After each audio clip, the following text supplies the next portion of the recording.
Fearless Females Voice podcast, where women's stories and experiences are shared in order to empower and inspire others. On this episode, I am joined again by Asiya Parekh, who was on episode 4 of this podcast. Her first episode became very popular and many people reached out to me to hear more of her story. On her first episode, she shares her tragic story of losing her son at a young age, and on this episode, she continues her story of how she is now dealing with the grief and what life is like. It is now 10 months since he passed away, and she is continuing to tackle each day head on. On this episode, she talks us through her coping mechanisms for grief, her religious connections to this, her experiences on postnatal depression and trauma. This episode was an eye-opener for me, and I'm sure many women, especially mothers, can relate. Asiya is incredibly strong-minded and knows herself so well. She is creating a legacy with her son Yahiya, and he will remain in all of our hearts forever. I love speaking to her again. Without further ado, let's get stuck in. And can you tell us, how have you been processing everything in the last 10 months? Oh gosh, where do I start? To be honest, I'm not really sure I've got a process for it. I mean, grief's very different for everyone, but I don't have like a certain way or anything in particular that I do to be able to process what's happened. Some days are worse than others, where I'll wake up in the morning and, still be firmly in the belief that, I've got to get up because Yahiya needs breakfast kind of thing. But actually, it's not the case. It's, you wake up and actually when reality hits you, it's something else completely.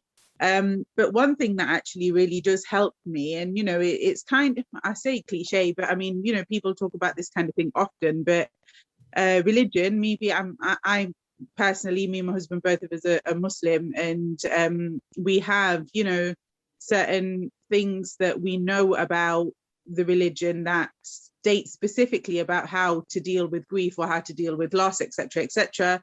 And there's this one part where it states quite specifically about bearing patience. So in everything that you read about this and with Islam, you'll find that there's one thing in common for all of it, and that one thing is patience. You'll be rewarded for patience, bear patience, and it's always about patience. So what I try to make myself understand daily is that I had him in 2018.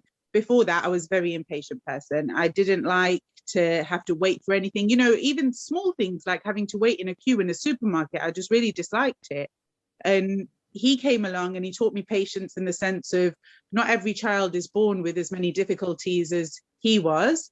Having to go through hospital appointments, having to make sure that he gains weight, having to make sure that he's fed on time, medicines on time, hospital appointments on time, surgeries on time, and all of that kind of stuff taught me to wait because nothing was in my control. And I think that was leading me up to what I have now, which is where I'm without him. But now that I've learned to be patient, it's helped me now because I don't have any other choice. Does that make sense? Am I making sense? Yeah. It's a bit poetic in a way, if you're willing to look at it in that way, to be honest, that, he came, and I always say he taught me everything, my firstborn, my first child. He taught me all the ways of kind of being a mother, and, it's not exactly the same as what anybody else might experience, but for me, it was more about patience with him, with myself, with my husband, with the doctors, just with everyone, having to have that trust that, things will work out, and there's patience in that as well. So I think rather than a process, it's that one thing that kind of makes me just not want to sit there and just give up, if that makes sense. Yeah, that makes sense. It's nice also that you touched on the religion point. So it's nice that you have that there, and you've got your kind of scriptures and how you kind of process them and interpret them for yourself, and you can actually implement them in your life. So I think that's really good, because a lot of people do turn to religion at difficult times. I mean, I'm sure you've been religious for a while, right? It's not just something that's kind of come about. If I'm completely honest about it, and I do want to be quite candid in these little chats that we have. I've never been an extreme religious, kind of person. I've always worn the hijab, as you'll remember from school and stuff, but that was more a personal choice rather than actually understanding things behind wearing one. Not that I didn't understand them, but I mean, you know, that it wasn't for that particular reason. For me, it was, okay, I want to cover my hair, so that's what I'm doing. And in the same sense, if I now tomorrow wanted to say, okay, I don't want to cover my hair anymore, that's, you know, my choice kind of thing. But in terms of religion, I would say that in the last 3 years, ever since Yahiya was born, and with the complexities that he was born with, it has drawn me closer to it, purely because there isn't anything else as powerful for me that gives me any sense of comfort, if that makes sense. So there's science, there's medicine, and yes, we trust in doctors and we believe that they will do everything in their power to heal him or make him better, and whatever it might be. But the hope element of that is not there with medicine or with science. You know, there isn't a hope when a doctor's saying to you that actually we can't do anything for your baby. There's no hope in that, because they're saying, no, that's it. You know, we're not doing it. We can't do it. Medicine doesn't justify it. We just, as medical professionals, we just can't do anything. But the hope element comes in where you believe in a force, in a being, in whatever it might be, that's greater than you and greater than a doctor or, you know, a medical professional or a scientist. Hope is that spiritual kind of thing that you get when you believe in something bigger, I think. And I think that's where in the last sort of 3 to 4 years, it's been more on my mind to be more conscious of, okay, there is religion there, and I need, you know, actively seeking out information and reading up on things where maybe before I wouldn't have done that. So, you know, it's not that I've never been religious. I've always been, you know, fairly religious, but more so in the last few years than ever before. No, that makes sense. And as a part of that, do you find that you get comfort through your family and your community as well around everything that's happened? Yes and no. That's a bit of a two-part one, to be honest, you know, because I think it kind of depends on who I speak to. Sometimes I find comfort in speaking to certain people and not in other people. You know, people feel there's a need to fill a silence or answer a question that doesn't necessarily need to be answered. So, for example, you know, people right at the beginning, after I lost my dad and then after I lost Yahiya, kept saying things like, you know, don't worry, it gets easier, for example. But it doesn't get easier at all. It's the difficulty of it stays the same. You just learn to live with it because life adapts, and then so do you. And I think it's not the fact that, you know, as time goes on, it gets easier, or you forget, or, you know, things get in the way, and that makes your life better. It doesn't make your life better. I think people are always out to try and paint a pretty picture, even in a bad situation, whereas not everything needs to be painted pretty. You know, sometimes there's more comfort in knowing that somebody understands where you're coming from, rather than them trying to fix something for you, I think. And I think, you know, not just in the Asian community, I'm sure it's part of, you know, wider communities as well, but it becomes a sort of, people feel forced into trying to comfort you in ways which they know nothing about. You know, not everybody, fortunately, can say that, you know, I've lost a child or I've lost a parent. And those people that can't say it because they haven't been through it will never be able to understand fully to the extent what somebody might be going through in terms of losing a parent or losing a child. But they feel the need to try and make that person feel better, which is nice in a way, but for the person, it doesn't always come across as being, how can I put it? It doesn't always come across as being, you know, in the nice way that people try and do it. Sometimes it can come across as being quite condescending, a bit patronizing.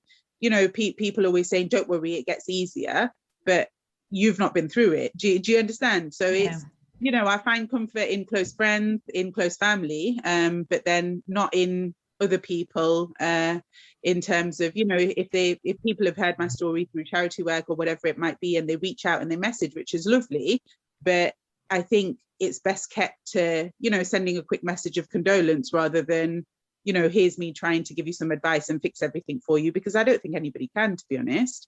Yeah, I completely agree. When it goes to things like this, it's better dealing with it in your own way and in your own style. And Yeah. sometimes hearing things about it will get better and every day gets better and all this kind of stuff is probably things that you may not want to hear, but they're probably coming from a good place. And That they this is it. Yeah. probably, yeah, and they probably don't know themselves that this is how you're feeling from hearing that. Yeah, So, exactly that. And it's a very fine line, for me as well. And again, this goes back to patience, where you have to sometimes just grit your teeth and bear it in to a certain degree. I mean, I'm not going to bite somebody's head off for saying to me, don't worry, it gets easier. But if yeah, that conversation was to continue and it kept happening with the same person, I may just drop it in there to say, actually, I feel maybe it doesn't get easier. You just learn to live with it, but everybody has their own kind of opinions and ways of dealing with things, and that's just mine. And I think the teachings of kind of learning about patience and making sure that I do try my best to be as patient as I possibly can, not just with everybody else but with myself. I can get quite frustrated with myself very easily if I'm having a bad day.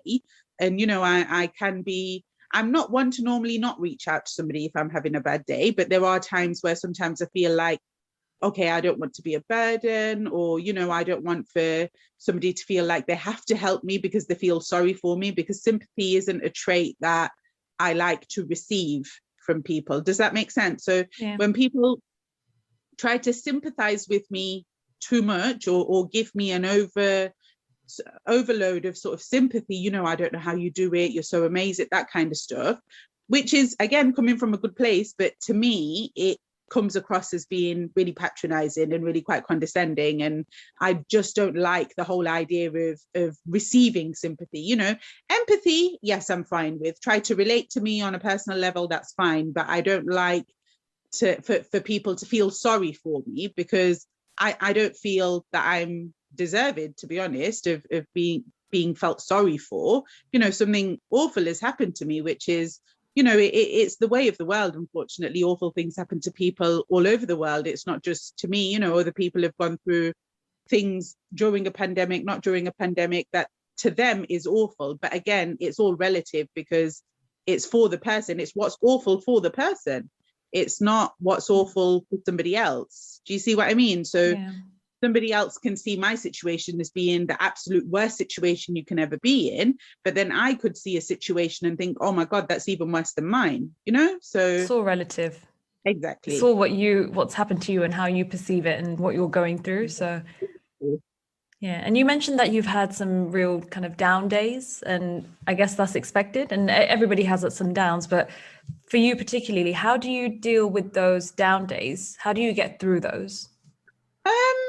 Some days I don't get through them, I suppose, or I get through them, but I don't actually, do anything to be able to get through them. So in a way, I'm not helping myself. Some days where I won't get out of bed because I just can't fathom, seeing another day through. And that's okay, as long as it doesn't become a habit for me.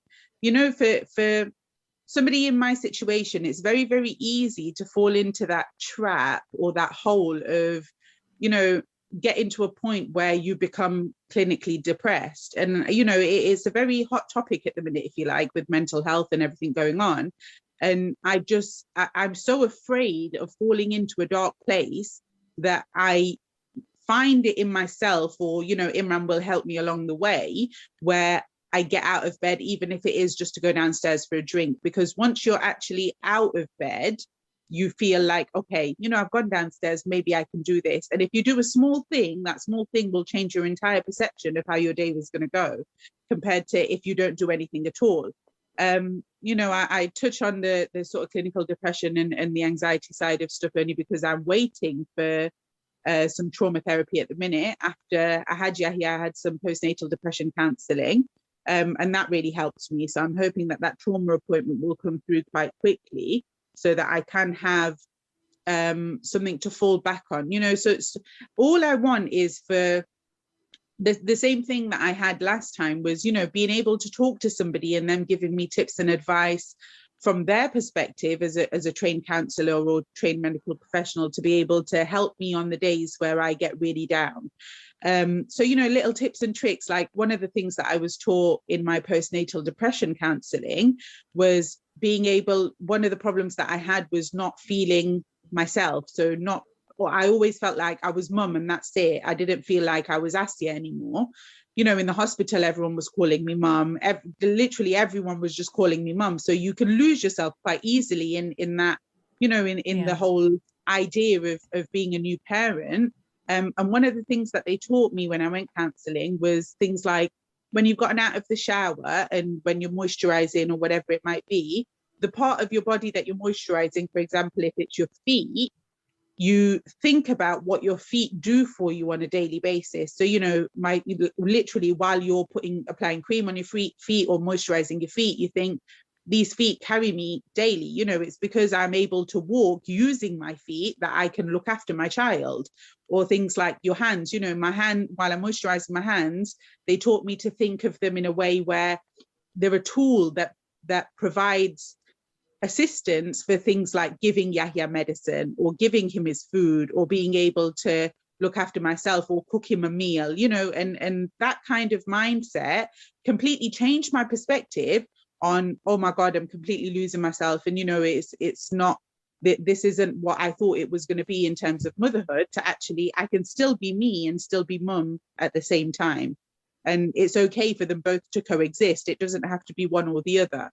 And little things like that is what kind of helped me through that. And I'm hoping that they'll be able to help me with what they feel is trauma-based mental health issues that I've got at the moment. So I've had PTSD for quite a while. Since I had Yahiya, I've had PTSD.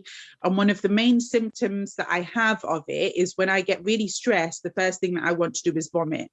So I have to actually throw up to be able to give myself a little bit of ease or feel a bit better about anything. The first thing that I did when I heard my dad passed away was vomit. The first thing that happened to me after Yahiya passed away was vomiting. When we were told that he needed surgeries, the first thing was vomiting. It's, it's disgusting to hear, but it's one of those things that everybody has different symptoms. I have vomiting, fainting is another one of my symptoms. If I get too stressed out, my blood pressure drops and I just pass out. So things like that is what they feel that I need. When I say they, I mean the NHS's counselling service. It's called Let's Talk Wellbeing, and they think that it'd be better for me this time around to have something called trauma therapy rather than regular counselling sessions. It's more tailored to dealing with traumatizing loss and bereavement and things like that. So yeah, I'm just waiting for that at the minute. But in the meantime, I talk about how I feel often. I have Imran as support, and it's nice for me that actually he's working from home at the moment, and he has been for the last year. So I've not had to actually have a day where I'm completely alone. So he's always around. Even if he's just nipped to the shop, he's only 5 or 10 minutes away and he can always get back. So I've not had to have that, where Imran's had to go away to Bexhill for work, for example, and I'm thinking, oh my God, I've got 3 days by myself. What am I going to do? So yeah, I think, I'm quite talkative. I'm quite vocal, and I understand the importance, I think, after the postnatal depression, to be able to articulate how I'm feeling to other people, even if it makes them feel uncomfortable. Because one of my main worries was, I don't want to make others feel uncomfortable by constantly talking about him or bringing him up, or, what if they don't want to have a conversation about him anymore because he's no longer here? And it's a very strange thing to think, honestly, it really is. And when I'm saying it now, it's not making sense to me either, but it's a huge worry because, how would I react if somebody turned around and said to me, you know what, Asiya, actually, I'm not comfortable talking about him? What would I do in that situation? I feel like I would completely lose it. But, people are receptive to hearing or talking about him still. Our close friends and family are very good in that sense. But I always feel like if I don't bring him up enough, people are going to forget that he existed. And if people forget, then what have I done with my life? And that is a huge worry that I have, that, if I don't talk about him enough, or if I don't bring him up, and people eventually forget that we had this baby and, he was amazing, then what have I done? I haven't done anything, because then my charity work doesn't make sense. It doesn't make sense that, you know, he fought through 2 years of life when he was supposed to be here for only a couple of months. Nothing about my being here would make sense. It's a legacy for me. He's my legacy. You know, we're trying to build him a legacy, and if people forget, then what's the point? And I just go on, ask me, because I'm not sure I'm making sense. No, you are. I was going to say, when you say people, are you talking about friends and family? Everybody, you know, the wider kind of world, if you like, outside of our bubble in our house, being me and Imran. I mean, friends and family, it's very unlikely that they'd forget. But, you know, things like, so people who know me from my little bits of blogging that I used to do, I don't do anymore, you know, little bits of blogging and YouTube that I used to do. It's a very sort of versatile industry, isn't it, where I'm not doing it anymore, and so people that knew of him through all of that will maybe no longer know about stuff that I'm doing, because I'm not doing that side of things anymore. And I don't want it ever to happen one day where, you know, somebody looks at me and forgets that, oh, she's Yahiya's mum, you know, because I still get that a lot, where, you know, people will cross me on the street and message me later on, or even stop me and say, oh, you know, you're Yahiya's mum, little baby Yahiya, I saw him in the paper, or, you know, I read about him, or you made that video on YouTube about him and I saw that video and it was amazing. People still do that, but I don't want it to get to a place where people look at me and think, oh, there's Asiya, which is very strange, because my whole problem right at the beginning, when I first became Yahiya's mum, was losing myself and not being Asiya anymore. Losing your identity. Now, yeah, exactly. Yeah. And now all I want is for people to remember that even though I haven't got a baby, it doesn't mean I'm not a mother. It's just that worry that people won't remember that I had a baby and that I'm still a mum, even though he's not here. And if that happens, what am I going to do? You're talking about your son who's passed away, and people almost forgetting about him, but also the fact that you're his mum. Now, he's going to remain in your hearts forever, yeah? Your family and friends. And everyone around you will also know that. And it reminds me of something. I was speaking to my parents-in-law yesterday, and they brought up their nephew who passed away, I believe, 15 or 17 years ago. See, I never got to meet him. I wasn't a part of the family then. And they were speaking of him for so long. And it was so nice hearing all the memories that they had, all the little memories. And we all just sat there remembering him, even though I didn't know him. And I was asking questions, trying to understand more about him. And even my fiance talks about him. He's still here. He's still in everyone's hearts. And they all remember him. I remember him. Yeah. He will never be forgotten. Never. Yeah, that's so lovely to hear, actually, because, you know, it's a genuine, and I'm sure I sound like I'm a bit loopy, but it's a genuine concern that I have that, you know, people aren't going to, in 10 years' time, you know, I never want it to get to a point where people forget.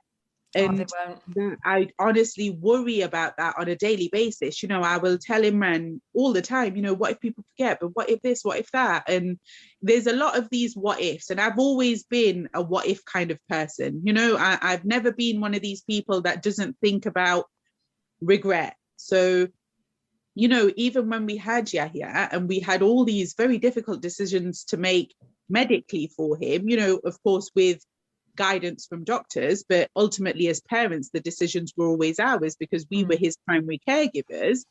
And I always had this niggling what if in my head, you know, if I decide this, then what if this happens? Or if I decide this, what if this happens? And I've always been this what if type person that, you know, if I make the wrong decision, I'm going to regret it for the rest of my life, to the point actually where, you know, I'll tell you a little example now, where I would always sign the consent forms for when he was undergoing surgery.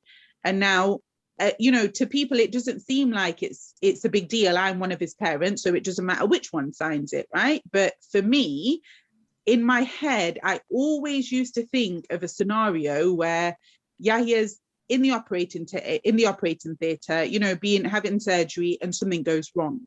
If Imran has signed those papers, those consent forms, I will blame him for the rest of my life, because why did he sign it? He signed it. I should have said, do you know what I mean? I'm a person who, unfortunately, and this is a terrible, terrible trait to have, and I hope that I can work my way out of it at some point, but I do play the blame game.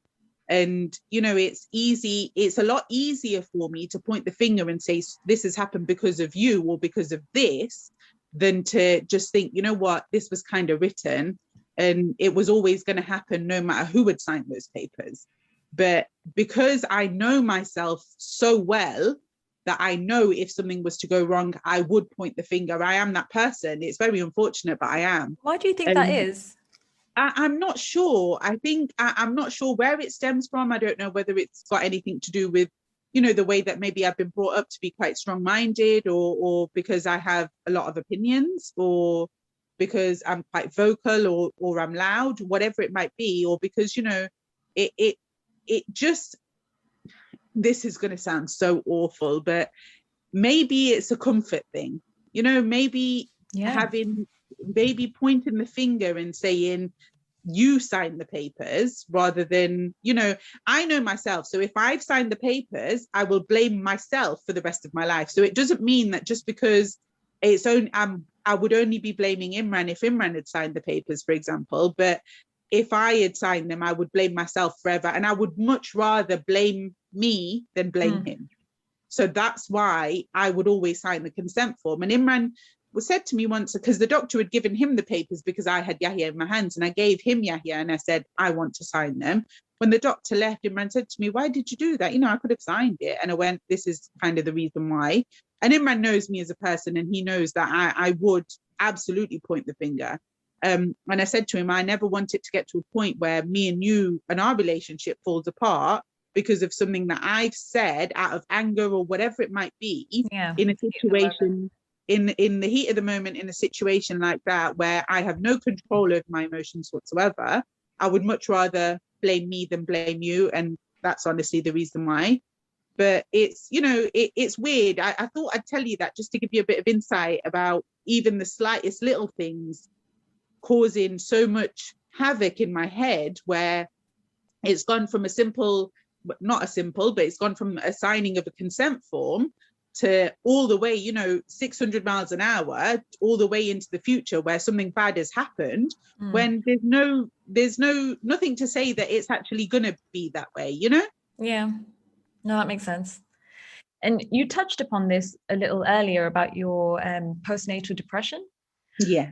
Are you able to talk us through what you experienced during that time? Because I know it's quite common that females go through this. And being a female myself, I don't have any kids, but knowing a bit around it, I feel like I completely understand how it can happen. Yeah. I really understand. I just wanted to get your thoughts or experiences on it. Yeah, of course. Statistics at the moment, I think 1 in 3, I'm not certain, so don't quote me on it, but I think that's where they stand at the minute. 1 in 3 women after childbirth experience postnatal depression. For me, I think it stemmed more from the worry of Yahiya being as complex as he was. So there was already, so at my 20-week scan, we knew that there was a problem with Yahiya's heart. We didn't know the complexities of it up until he was actually born, and they managed to do physical scans on him rather than on me.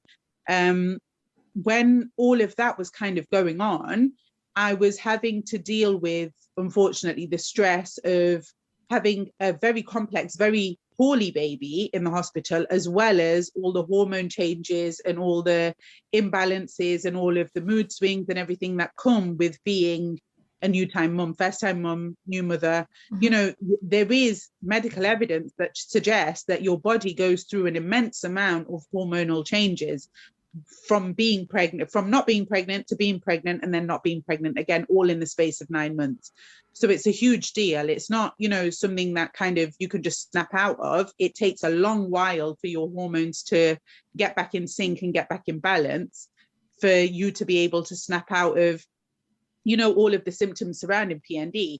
My biggest symptom was anxiety. I had a lot of anxiety surrounding, Yahiya, would he be all right? I was in the hospital. I didn't have my own home comforts. I didn't have anything that I imagined I would have after being a mum, you know? So little things like, oh, I really want, you know, for example, I really wanted to bring him home and give him a bath in my house. And we didn't know if we were ever going to get to do that.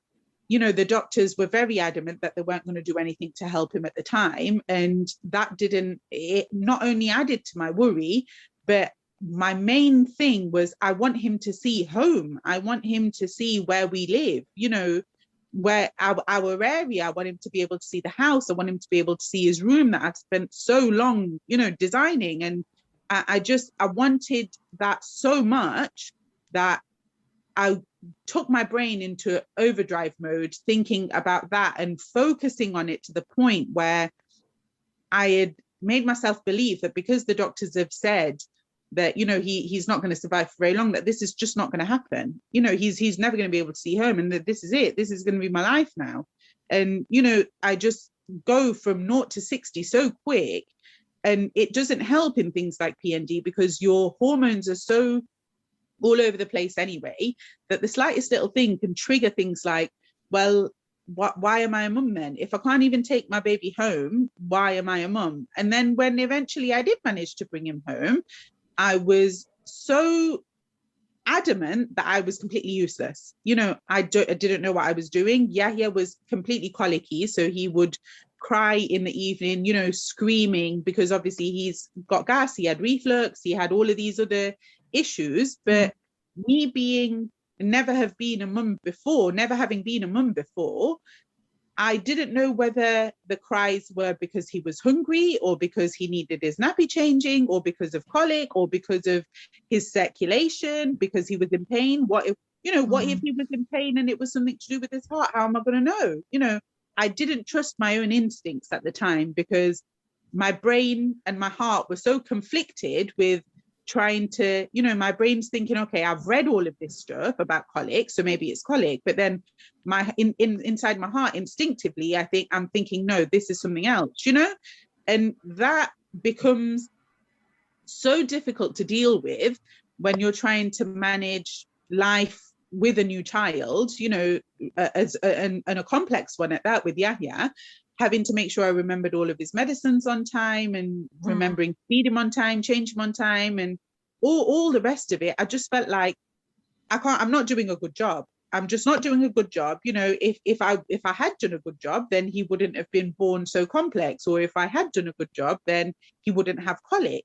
Or if I had done a good job, then he wouldn't have reflux. And all of these. Is this you blaming yourself again? Yeah, exactly that. Yeah, I was just about to bring that back up, and I don't think this is just down to me and my personality of, you know, blaming people, but I think this is a vivid symptom of having PND, where people, you know, mothers blame themselves for anything that goes wrong or hasn't gone wrong, but feel may go wrong. You know, in terms of having a colicky baby, unfortunately, it's the luck of the draw. You cannot do anything to prevent colic. I have a confession. I don't know what colic is. Okay, sorry, my bad. I should have explained that. So colic is just a term that they use for babies who have discomfort with digestion. Okay. So in terms of like passing wind or passing gas, burping, things like that, they have trouble with doing that. It's something that most babies sounds very common. Yes, it is very, very common. I'm pretty sure my nephew's got something similar to that all babies do. Yeah, colic is very common. I mean, you get severe forms of colic and you get some less severe forms of colic, where simple things like keeping them upright for 30 minutes will help them to release that gas. But then you get more severe forms of colic, which is what Yahiya had, where he would find it so difficult to pass gas. He had constipation, he had acid reflux, so he had to be put on medicine for the reflux and bits and bobs, which did eventually help with the colic. Usually by 6 months babies will grow out of colic. I think Yahiya was more around the 10-month mark where his stopped. But when you've got, and this is very difficult to explain without, you know, sounding a little bit crazy, but maybe the mums might understand if there's any listening afterwards. It feels like you should be able to prevent this from happening to your child. You know, you've given birth to this beautiful new baby, and why are you not able to prevent something as simple as passing wind from causing them so much problem, you know? It is tough going through motherhood. Honestly, I've spoken to a few women now, and there's always that blame game on themselves. Yeah. It's unbelievable, and I completely understand it because I would be the same. And more so, one who had a miscarriage was almost the initial reaction was, I've done this. Yeah. And so many things are out of your control, and yet you still blame yourself. Yeah. I find it unbelievable. But saying that is something that I will no doubt experience myself, right? So it's almost a thing that women go through. It's Nurturing the child and feeling in the world is the feeling of being helpless. And I think, you know, for me, that was a big one for postnatal depression as well, where I felt like I should be able to do something to be able to fix everything that's wrong. And because I couldn't, that's where it became, this is my fault. I should be able to fix this. I can't fix it. This is my fault, you know? And the amount of times I asked the doctors about, you know, Yahiya's been born so complex. What did I do wrong? Just tell me what I did wrong. yeah. You know, I would much rather you just tell me what I did wrong than have to sit here and think about what I've done wrong. Just tell me, you know, and I would literally sit here like this with them and try to force them to say to me that this is my fault. And every answer that I got from the very get-go was, it's nothing that you've done. You know, the heart of the baby is one of the first things that forms, and when your heart doesn't form properly right at the beginning is where you have congenital heart problems, and it's nothing that you've done, you know. And I always used to think, and this is terrible, it's a terrible, terrible thing to even say, to even think, but for the sake of being candid in these conversations, I will mention it, and I'm sorry if I offend anyone. But I used to think things like, you know, there's women who take drugs, and women who smoke, and women who drink while they're pregnant, and do all of these things after themselves during pregnancies, as they should, right? It's just women who and, you don't know, take it. medical advice is to make sure that you stay away from all of these things while you're pregnant. But I'd constantly think to myself, you know, I see women outside of the women's hospital, outside of the birthing unit, smoking while being 8-9 months pregnant, and they go on to have perfectly healthy children. I don't drink because of religion. You know, I'm not taking drugs. I'm not doing anything that I shouldn't be doing. Why did this have to happen to me? What did I do? What have I done? That's so insane. Like, even the question of why me? Why is this all happening to me? Yeah. How do you even process that? How do you even deal with that? You just can't, you know, for me, and going back to religion, that it's a big thing in Islam about not questioning things to the point of driving yourself insane. You know, that you should never say, why me? Because everything is a blessing, right? So in terms of religion, for me, had, for example, Yahiya lived another year, 2 years, 5 years, 10 years, would I, you know, and this is horrible again to say, but would I have had that over him not being here, but knowing that he's at peace and he's happy? Whereas maybe if he was here, he could have been in a coma. He could have been, had brain hemorrhages, brain bleeds. He could have been in a vegetative state on the ICU for the rest of his life, however long it may have been. And we would have had to maybe decide things like turning off machines and, you know, and things like that, which it's horrible, but which would I prefer? And I remember from the first podcast, I think it's something that your father said around doing what's right for him and making sure that he doesn't suffer. Exactly. And that always kind of, when I first heard that, I thought that's just the perfect way to put it. Put him first and do everything for him first. Exactly. And, you know, I'm not sure if you'll remember Chandni from school, but I can be quite a selfish person. You know, I know all the bad things about myself, which I suppose is a good thing. You know, if you know them, you're able to fix them, able to rectify them. Yes. I was, and I still am to a certain degree, quite a selfish person. And I need for somebody like my dad to be able to tell me that, you know, this is what you need to do. Forget yourself in situations that involve Yahiya, because yes, you're his mother, and yes, if anything happens to him, you're going to feel it more than absolutely anybody. But at the end of the day, would you want to keep him here not happy, not healthy? Or would you be okay with knowing deep in your heart, right, that when people say it all the time when people pass away as well, they're in a better place, or, they're at peace now, or they're resting, things like that. And it's actually true that, there's something bigger outside of this world. We've never seen it, but it doesn't mean that it doesn't exist. And I think that trying to keep that in my mind all the time over the things that he had to go through here, even when I think about it now, it breaks my heart to the point where I sit and I cry. One of the last things that I remember about Yahiya was when we were at the Royal. We were at the Glenfield, but because of COVID, everything moved over to the Royal. These are hospitals, by the way. The Royal and the Glenfield are hospitals. Yeah, the Royal Infirmary here in Leicester. When we were there, the last time I saw him open his eyes was 5 days before he passed away. So I think it was the 7th of May, because he passed away on the 12th. And when he looked at me, it was this hopeful, my mum's going to help me look, these people are taking my bloods and they're cutting me open and they're doing all of these horrible things to me. And he looked at me and I just thought, and I looked back at him right into his eyes. This was just before he shut his eyes, and he actually didn't open them again for 5 days. And he looked at me as if to say, help me, please help me. And I remember sitting there thinking, I actually can't do anything for him. I absolutely cannot do anything for him. And it breaks my heart when I think about it now, because, now he's running in the gardens of heaven and he's playing and he's got everything that he could have ever hoped for or wished for here.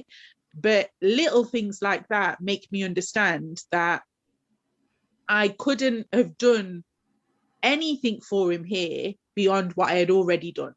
He was looking at me to help him, but I couldn't. The only person that could help him was God. And in God's roundabout way that we might not understand, he has. And, it's not one of these kind of cliche things that people just say. I genuinely believe that it's true that, he's been taken because he was a favorite.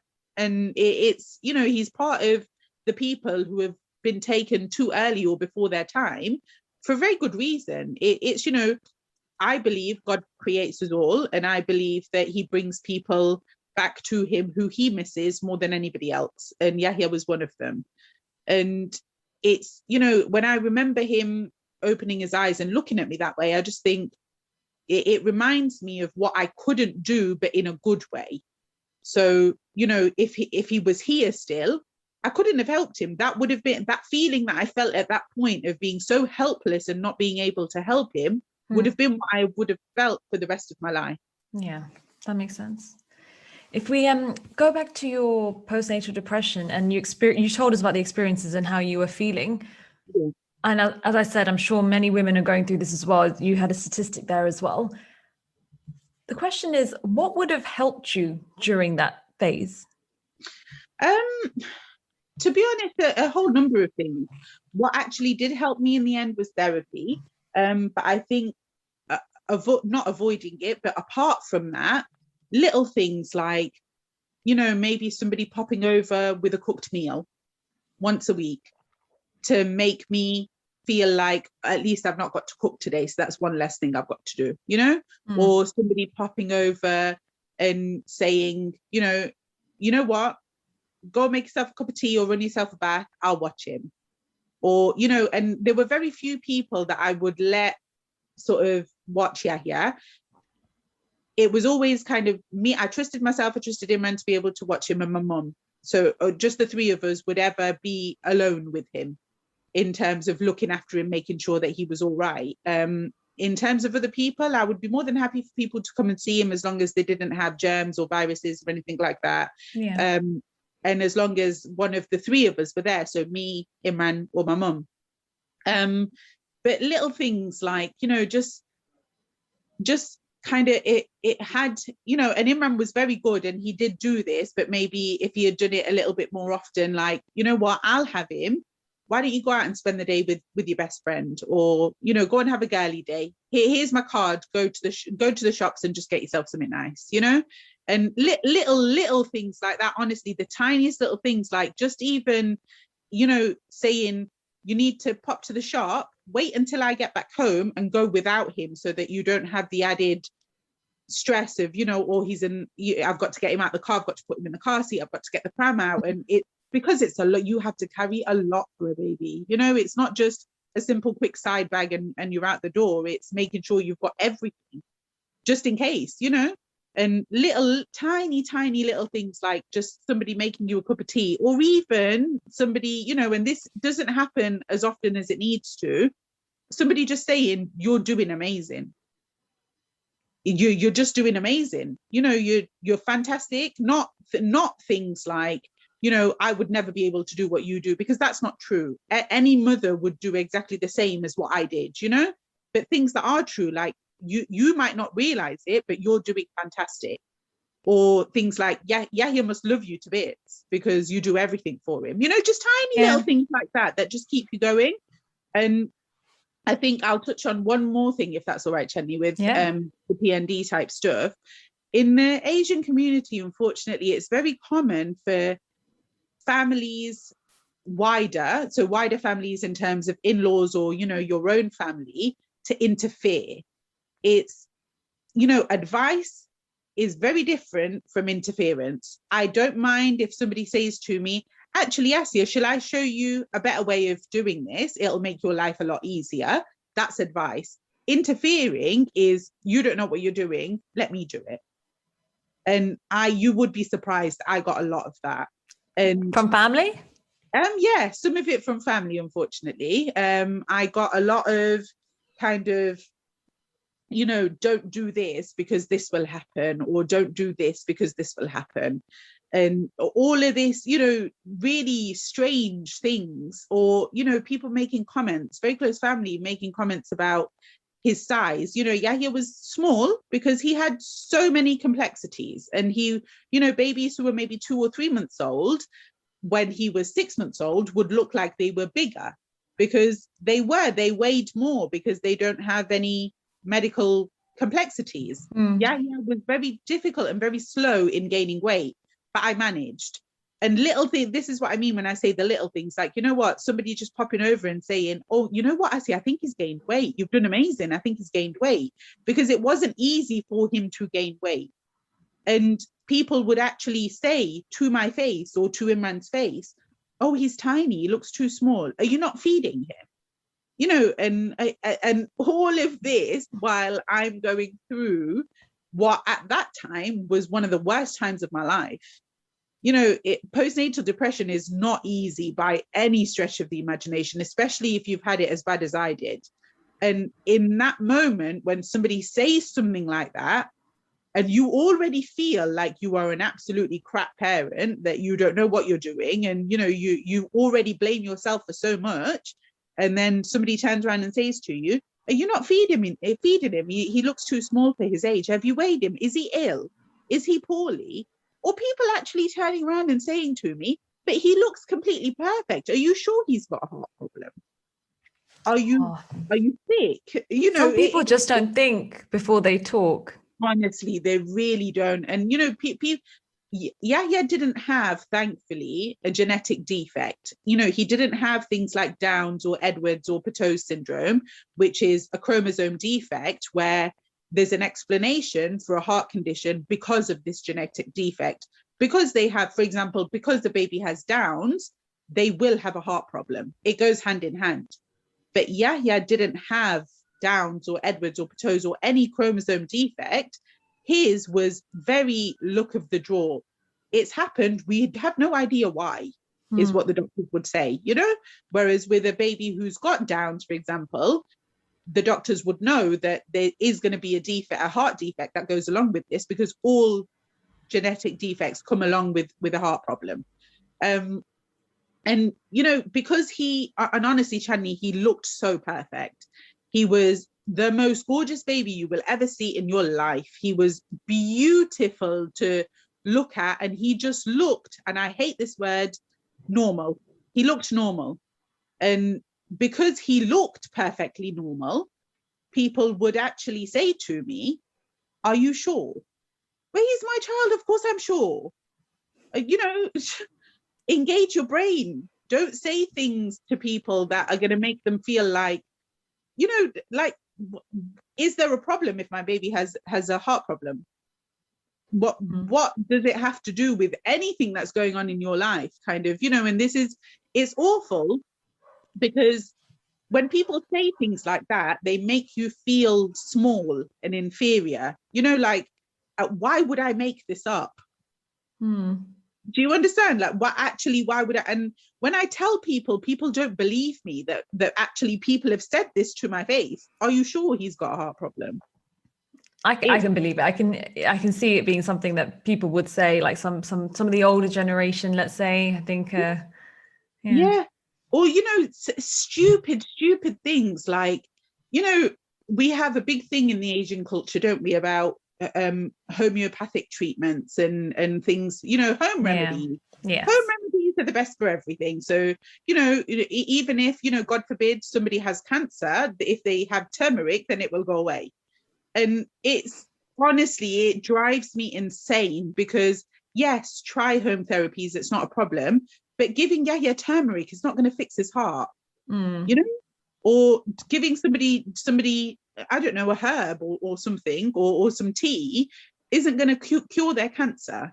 This is something that they've probably been grown up with, and that's all they really know. So it's almost like they're passing that knowledge or experience down to you, but with little scientific evidence that that's the right thing. So it might do good for, I don't know, immune system or muscle building, whatever it is, but it's not necessarily the cure for what that specific problem is. It's just an all-rounder that helps digestion or something, but it's not.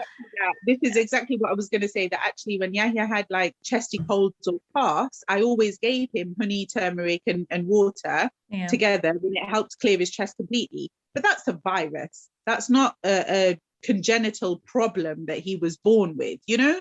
Everybody catches a cold. If I catch a cold, I'll take turmeric and honey, you know. Same. But it will help with that, strengthening the immune system, like you say, but it's not going to fix his circulation. If the doctor is telling me that there isn't even an operation that they have to try and fix it, is turmeric really going to do the job? No. You know, it's just little things like that. And I mean, the only reason why I bring it up is because small things that you should be able to ignore when somebody has said something in passing, and, you know, they don't actually know any better. It's the older generation, it's what they've been brought up with and all the rest of it. But when you say it to somebody who's going through something as serious as postnatal depression or trauma or PTSD or anything of that sort, it becomes such a problem, because you're adding to their belief that they don't know what they're doing. Yeah. When you're in that PND rut, all you can think about is how crappy of a parent you are, or, you know, how shit of a job you're doing.